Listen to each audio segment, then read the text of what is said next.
Mesdames et messieurs, chères Françaises et Français du Portugal, en ce début d'année 2025, je voulais vous présenter tous mes vœux, en mon nom personnel et aussi au nom de l'ensemble des équipes de l'ambassade de France au Portugal.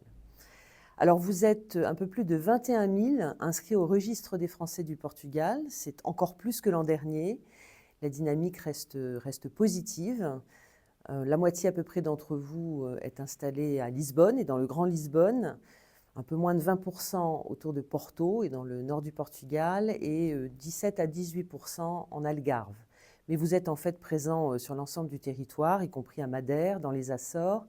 Et comme les années précédentes, je ferai en sorte de venir à votre rencontre le plus souvent possible dans les mois qui viennent pour visiter vos entreprises, vos commerces, pouvoir échanger avec vous sur votre vie quotidienne. Et c'est toujours un très très grand plaisir de réserver ce temps avec vous. L'équipe consulaire de l'ambassade de France à Lisbonne reste bien évidemment à votre service. Alors nous avons amélioré les temps d'attente pour venir demander un renouvellement de titre d'identité ou un passeport, puisqu'aujourd'hui vous pouvez prendre rendez-vous toujours en ligne et être reçu très, très rapidement. Ça a été un effort important, mais tout à fait nécessaire pour nous, pour les équipes et sur le plan technique.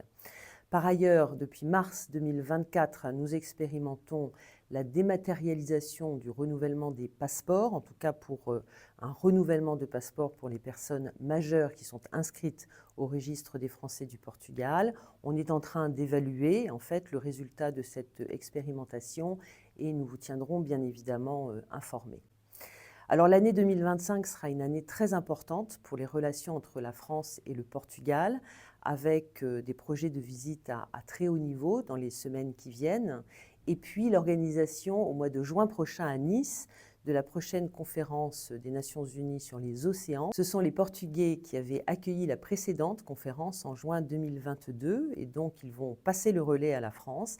C'est évidemment un sujet très important pour nos deux pays et de manière générale pour les équilibres environnementaux mondiaux. Bonne année encore une fois et au plaisir de vous rencontrer dans les prochaines semaines. À bientôt.